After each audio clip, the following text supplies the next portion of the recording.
Hoje vamos falar sobre anemia. Doutora Marta Alice Sabino Andrade, que é hematologista, está com a gente. Seja muito bem-vinda. Como vai? Tudo bem? Tudo bem, muito obrigada pelo convite. A gente que agradece, viu?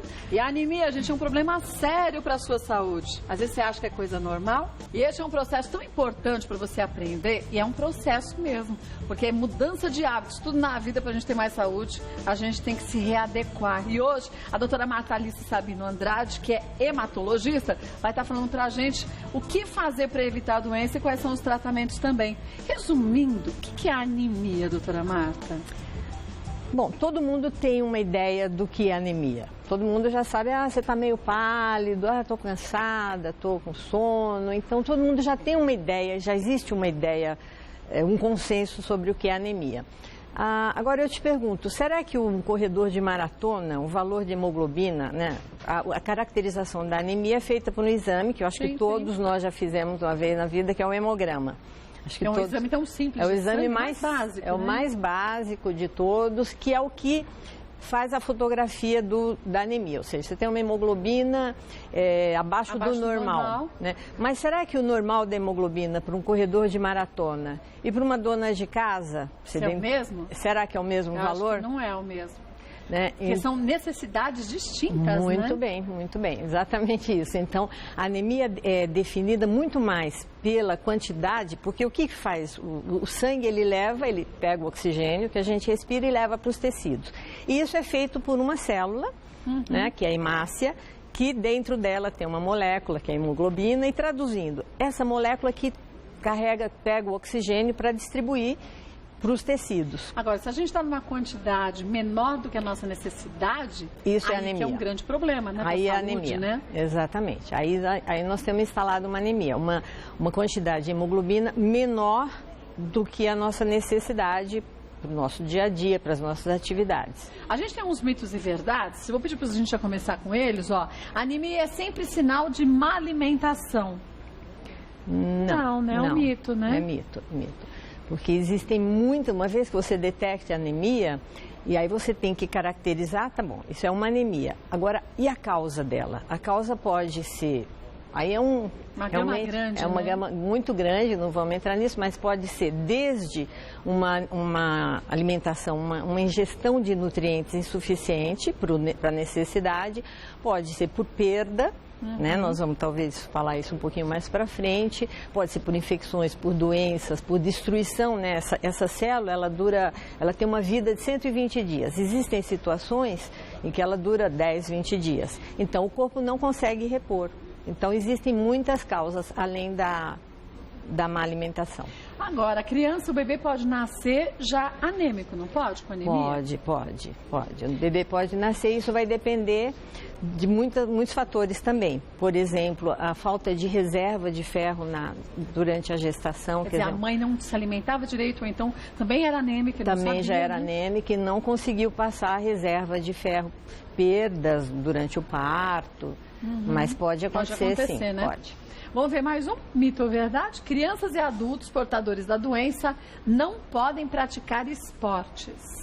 Mito. Mito, né? É aquilo que eu falei no comecinho, né? Talvez se você me botar para comer, eu não sou anêmica, mas se você me botar para correr a maratona, eu não viro a esquina, né? Porque não tem o preparo não físico. Tem o preparo para físico. Então, meu nível de hemoglobina é diferente, por exemplo, uma mulher de um homem, né? Um atleta de ponta, de uma criança em faixas etárias diferentes. Então, todo mundo pode fazer algum tipo de esporte com a limitação.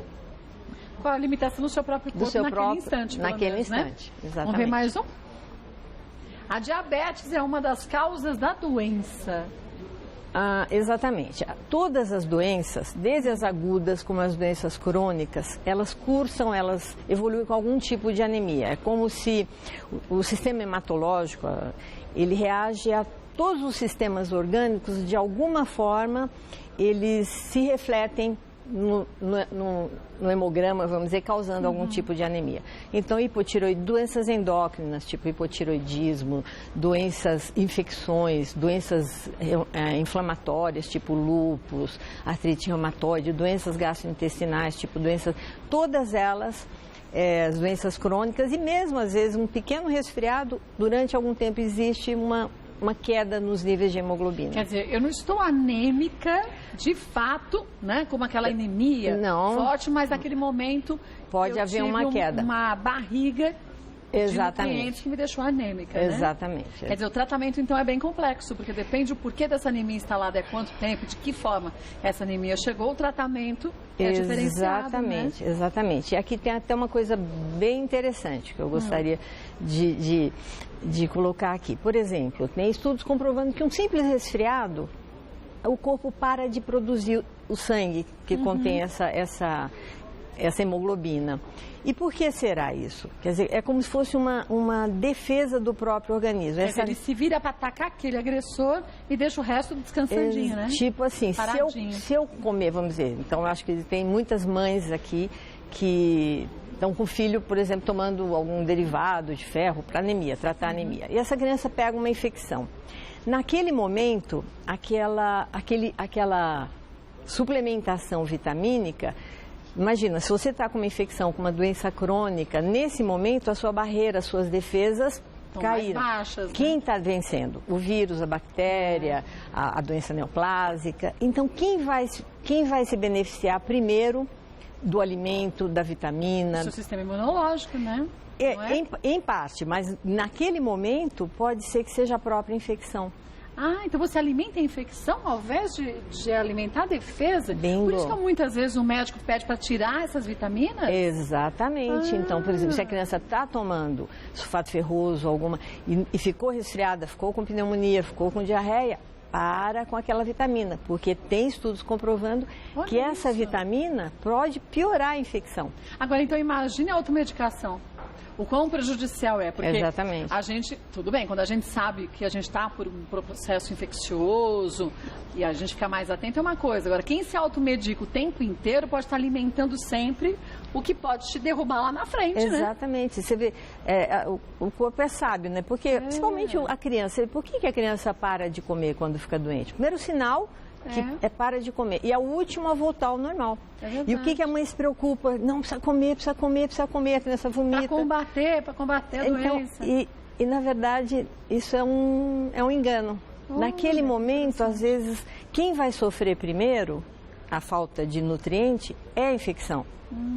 É aquele agente infeccioso. Então, meio que eu ajudo a matar de fome, vai a infecção. O jejum, seria tipo, o jejum, ele combate a infecção. Então a gente tem que respeitar e ouvir o sinal do nosso corpo, né? Exatamente. Quando pede para ficar deitado, fica deitado. Quando pede para não comer, não coma. Exatamente. Pelo menos nesses primeiros dias, né? Que interessante isso. Vamos ver mais um? A anemia pode ter origem genética. Sim, sim. Existem as anemias de origem genética. A doença mais comum de origem genética, que é a anemia falciforme. Esse é um ponto bem interessante, se a gente puder depois. Então, desde 2000, acho que todo mundo, quem tem filho, que desde 2000 existe uma portaria do Ministério da Saúde tornando obrigatório a pesquisa de hemoglobina S, da hemoglobina falciforme, no teste do pezinho. Então, provavelmente, desde esse período, as crianças que têm algum traço falciforme, que é uma doença genética que pode cursar com anemia, elas já têm essa informação. Então, mas provavelmente eu recebo muitos pacientes que são assintomáticos, mas têm o traço falciforme. Entendeu? Então, isso é importante em termos de aconselhamento genético. Então, existe essa anemia falciforme, é uma delas, talassemias. Mas se a anemia falciforme não for tratada direito logo no começo do nascimento, quer dizer, o teste do pezinho se faz ali, se sabe que o bebê tem anemia falciforme. Então, o que pode acontecer com a saúde dele? Então, o teste do pezinho vai identificar se ele tem... Na verdade, ele vai identificar se ele tem aquela hemoglobina anormal, vamos dizer. Seja uma talassemia, seja uma anemia falciforme, só para falar das mais comuns. Se ele é só ele vai ser encaminhado ao hematologista ou o próprio pediatra já tem essa formação.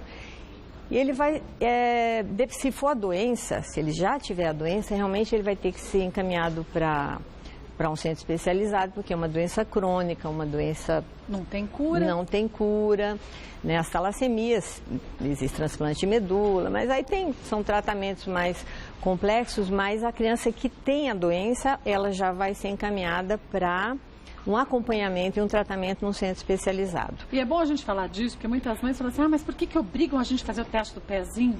É muito importante. Não é obrigar, gente. A gente, na verdade, tem que exigir que isso seja feito em todos os cantos desse país. A gente falar de grandes capitais é fácil, mas às vezes a criança, em algumas cidades, regiões distantes, nasce em casa com a parteira, ninguém pensa nisso, e depois a criança pode ter problemas que poderiam ser evitados, né? Complicações de problemas genéticos com um exame tão simples. Tão simples. Né? Que agora é obrigatório, realmente. Agora é obrigatório, é verdade. Mas a gente não sabe até que ponto as maternidades estão adequadas. A gente tem vários países dentro de um país só, várias realidades que tornam vários países dentro do Brasil, né? É verdade. Não é? Exatamente, por isso até eu chamo a atenção que esse teste ele é obrigatório a partir de junho de 2001. Olha, faz tempo, né? Mas você sabe que começaram a aparecer as crianças encaminhadas pela PAI, para o hematologista, não faz tanto tempo assim, faz alguns anos, mas não 14, 15 anos. Quer dizer, demorou muito para, de fato, as maternidades se adequarem a isso. Então, é importante, assim, se você tem mais do que 15, 16 anos, é importante fazer esse teste, até não tanto pela doença, porque a pessoa que está normal pode ter o traço. Sim, mas não tem a doença, Não tem a doença, mas o que pode acontecer? Numa população no Brasil que nós temos, por exemplo, para anemia falciforme, na população geral nós temos 2% de portadores assintomáticos. Muita gente, hein? Muito. Se for na população afrodescendente, de 5% a 10%. Então é muito importante você saber se você tem, principalmente se você está em idade de ter filhos. Por quê? Porque 2 pessoas assintomáticas... Pois é. O filho tem uma chance grande 25%, de nascer. Então. No caso do falciforme, 25% de chance de ter um filho com a doença. Então, é muito importante esse diagnóstico. Eu não digo nas crianças, nos mais pequenininhos, porque esse já quem já vai pensar em casar, aquela história que a gente tinha antigamente, se perdeu, de fazer os exames todos antes do casamento. Não é verdade? É verdade, é importante isso. É importante, até para você saber se... depois o casal quiser ter filhos, se tem algum problema que pode ser tratado, ou se não tem como ter filhos, quer dizer... Pelo menos isso, né? Pelo menos a opção de né, uma situação... Eu já tive, por exemplo, no consultório, na Clínica Fares, um casal de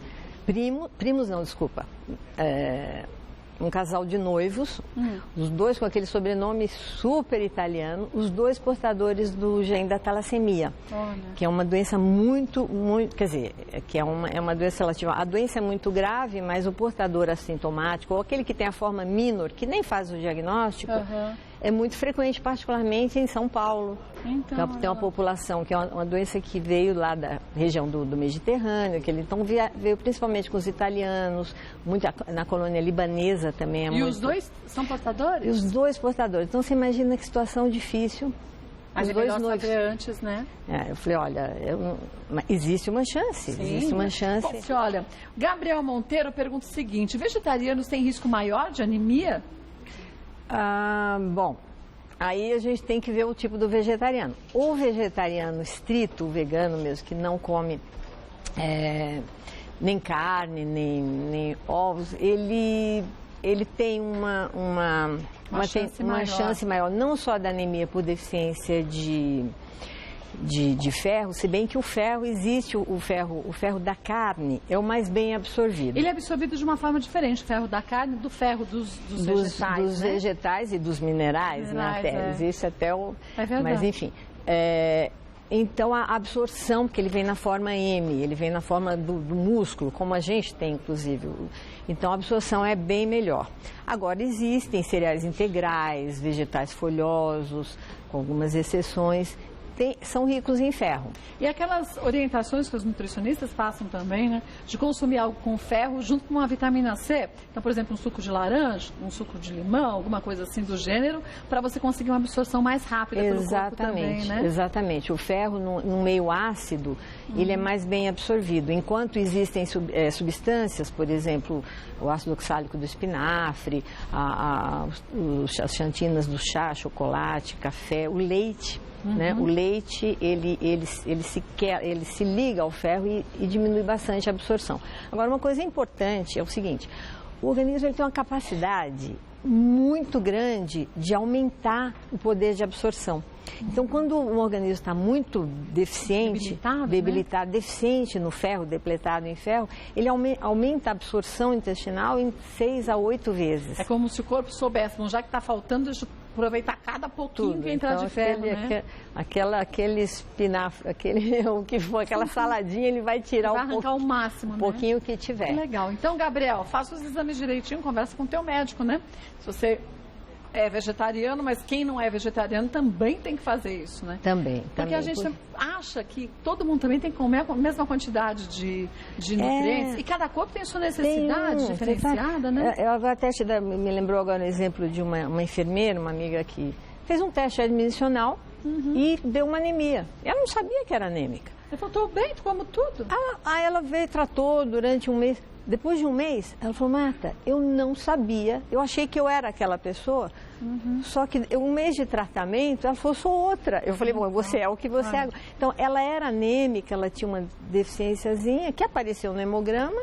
Mas que ela achava que aquilo era normal pra ela, sentia assim o assado, né? Aquele sono, né? Eu achei que era meio preguiçosa. Meio moleza, meio mole, né? Não, pois é. Um beijo pra você, Gabriel. Vamos ver mais um?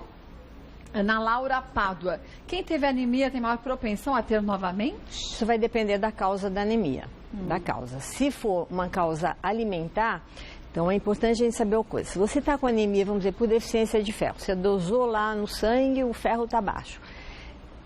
Isso é uma deficiência nutricional, vamos dizer assim, que seja ou por perda, em casos de mulheres com menstruação intensa, exatamente. Então, se a causa se mantém, então, você não comia bem, você foi no médico, tomou 1 mês, 2 meses de uma suplementação com ferro, estou normal. Só que voltou, não melhorou seu hábito alimentar, aquela perda que existia, às vezes uma gastrite, uma perda intestinal, se a causa continuar, provavelmente vai voltar. Então, quer dizer, para não voltar a anemia, você tem que mudar seus hábitos e checar o teu corpo como um todo. Exatamente. Né? Tem que estabelecer a causa, o que causou aquela anemia, é muito importante. E mudar aquilo, mudar aquilo. Um beijo, viu, Ana? Vamos ver mais uma? Priscila Ramos. A anemia pode estar associada a hipotireoidismo? E por quanto tempo devemos tomar o remédio de anemia para ter uma melhora da doença? Exatamente. Eu até mencionei na hora, naquele um dos primeiros slides. O hipotireoidismo é uma causa importante de anemia. Bem importante. E olha bem que o hipotireoidismo dá cansaço, dá moleza. E a anemia também.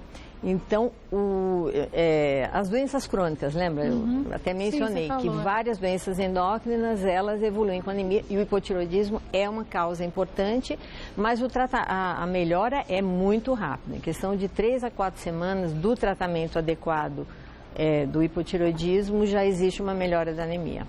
Olha, é importante, gente, você seguir a orientação do seu médico, porque ele sabe o seu caso isolado. A gente falou de anemia hoje de uma forma bem abrangente, geral, mas é muito criterioso. O seu médico vai analisar por que a anemia chegou para você, por que você não consegue absorver direitinho o ferro, seu intestino, seu estômago, sua alimentação inadequada, o que acontece com o teu corpo. E aí, a partir daí, siga a orientação do seu médico certinho e não pare de tomar o medicamento, a orientação dele, a não ser que ele diga que já está na hora de parar, né, doutora? Tem muita gente que começa a sentir as melhoras e para de tomar, né? Isso é uma coisa que acontece muito. Então é importante manter, né, esse contato, se esclarecer sobre a doença. Eu, particularmente, quando eu tenho um paciente na minha frente, eu faço questão dele saber tanto quanto eu, lógico, com a linguagem mais da doença, porque ele que é o dono do corpo, né? Então, a informação é nossa aliada, sempre, exatamente. Né? Então, ele tem que ter toda a informação e não simplesmente tomar um remédio, né? Nem saber. Às vezes eu pergunto, bom, você toma alguma medicação de uso contínuo? E o paciente fala, eu tomo aquele comprimidinho vermelho da caixa amarela. Eu falei, mas o que é esse remédio? Para que ele serve? Por que você está tomando? Nem sabe, né? Está tomando que o médico passou, mas às vezes nem sabe o que está acontecendo. Você tem que fazer, sabe o que, gente? Aquilo que a gente fala sempre. Vai para o médico uma listinha de dúvidas que você tenha e outra listinha de tudo que você toma. Porque aí você não esquece. Tenho vergonha. A gente não é médico, eles são médicos. A gente tem que saber perguntar. E para isso vai com tudo anotadinho, esclareça suas dúvidas e não saia do consultório médico sem perguntar aquilo que pelo menos para você, parece ser importante. Vou passar aqui os contatos da doutora Marta Alice Sabino Andrade, que é hematologista. Ó, o site é o www.clinicafares.com.br. Pode acessar lá e você vai ter mais informações. Doutora Marta Alice Sabino, volta mais vezes ao programa, querendo sugerir um tema. Fique à vontade. Obrigada, viu? Obrigada pelo esclarecimento. Obrigada. Tão bom, né?